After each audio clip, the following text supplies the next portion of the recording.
Hi, this is Zach here with the Bulletin Board Heroes here at Zach's Traders Cafe for Friday, the 27th of October. Starting off with the FTSE 100, which is still bouncing either side of the old September support there around the 73.60 zone. And while we're above that, looking for this market to break the resistance of this week, 74.30, and then perhaps head back to the area of the 50-day moving average at 7,500. But has to be said, this market not looking very convincing. RSI in the wrong place, really, around 39. So still the risk of a rollover down towards the floor of that falling February trend channel at 71.50. Moving along to the DAX, and here the picture is sort of similar in terms of consolidating near the lower levels. We had the low this week around 14,600. There's the old March support there at 14,400, but hopefully we can get back up towards the 15,000 area and fill that gap, even if we then head back lower after that. The Dow also has been at a key level over the recent past, trying to hold that uptrend line there from the end of last year, around 33,000, but yesterday it succumbed, and the risk now is a retest of May support, 32,600, even if we then recover after that. Nightmare scenario, obviously retesting March support, 31,400. On the upside, the minimum level to break 33,300, which has been this week's resistance. Hopefully we could do that sometime next week. To cheer us up, we have Bitcoin, which seems to be, or has been, improving on ETF hopes. We're about, a few days away from a golden cross between the 50 and 200-day moving averages. Nice bull flag here at the highs, or near the highs. But the excitement maybe is that if we can get an end-of-day close through 35,000 and then take us up to our next hoped-for target as high as 43,000 by the end of next month. We may break down out of this little flag, but while we're above 32,000, we are still looking for this market to break higher. 32,000 was the July resistance area for this market, and given how overbought we are on the RSI scale, 83 out of 100, one would expect some consolidation ahead of a potential fresh move to the upside. On to the stocks, and I have to say that the cupboard is rather bare at the moment. I don't think I've seen it this bare for many years. Very, very slack market, and illiquid market as well. But starting off with the Arcontech, and here got a little bear trap island reversal. So we gapped down at the beginning of the week and gapped up at the end of the week. Bear trap also from below the 200-day moving average at 77 pence. So maybe that something's going on here. Above the gap down there at 81 pence, looking for as much as £1 5 pence by the end of next month. The rally previously started with an unfilled gap to the upside, so maybe history will repeat itself on that situation. Armadale is next, and here we're just trying to break the 50-day moving average around 0.76. Well, in fact, we've broken it, but want to see an end-of-day close or end-of-week close above that 50-day line to then take us up to a potential target as high as 1.05 at the top of that broadening triangle from the end of July. As you can see from the daily chart, we haven't been above the 50-day line properly since early February, so this would be quite a change, and we've also got an uptrend line in the RSI window, so that bullish divergence should push this stock higher over the next few weeks.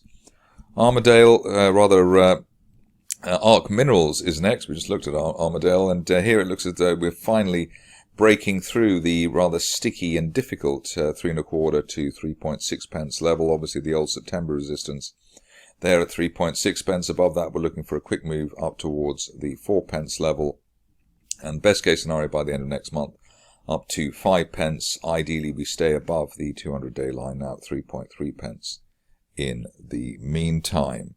Decent news today from Bizant, and here just a sign or another sign of a turnaround. We've had an unfilled gap to the upside. It's a bear trap gap reversal from below the old June support there at 0.03 pence. So just a chance maybe of a move to 0.05 or 0.06 to fill that gap down from back in April. The price action also supported by an uptrend line in the RSI window, so that bullish divergence could provide a reasonable momentum. I was going to look at Challenger Energy yesterday, but I fizzled out. But at least today you can see that we've had an unfull gap to the upside through the 50-day moving average, backed by bullish divergence in the RSI window. The level to break is 0.07, and above that looking for 0.1 pence as soon as the end of next month. Ideally we stay above the 50-day line in the meantime. Moving along to a stock which I've never covered before, which is Cambridge Nutritional Sciences, which sounds like a very important company, obviously. Here we're trying to break out of this falling wedge. Very strong candles there, all blue over the last week and more. Coming off very oversold RSI in the sub 10 out of 100.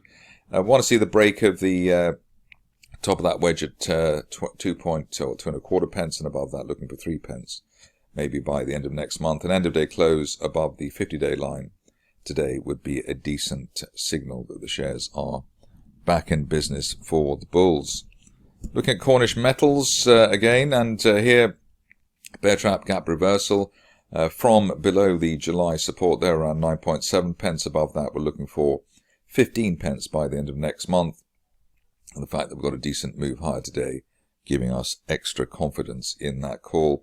Want to stay on the right side of 10 pence in the meantime. One of the former stock market darlings, not anymore perhaps, is Emperion. Here we've gapped up today. Bit of bullish divergence as well. It's early days in terms of any potential recovery. Probably want to see the shares on the right side of the 50-day moving average, but maybe just the first indications that above the 0.65 pence area we are turning around on that particular situation. Moving along to ECR Minerals, which is trying to revive itself. So it's bumping along the bottom, 0.2 pence being the bottom there. We've already had bullish divergence going into September, and I suppose all that's missing now is a break of the 50-day moving average at 0.27.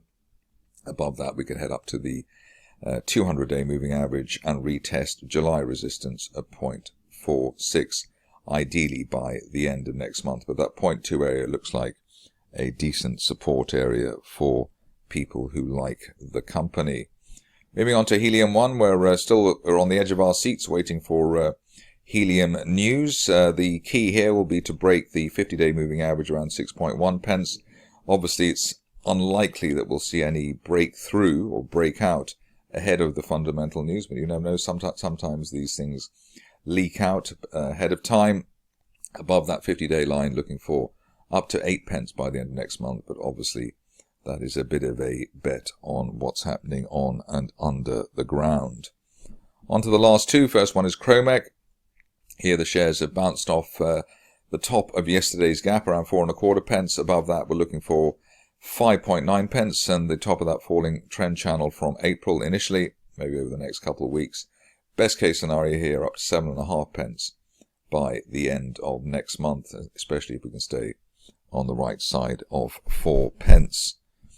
Finishing off with Quadrise, and here we have a situation where we've broken out of that falling wedge around the 0.8 pence level. The longer we stay above 0.8, the greater the chance of a move up to 1.3 or 1.4 pence by the end of next month. There's bullish divergence there as well, so it looks as though the momentum here may deliver more on the upside, or at least in terms of a recovery.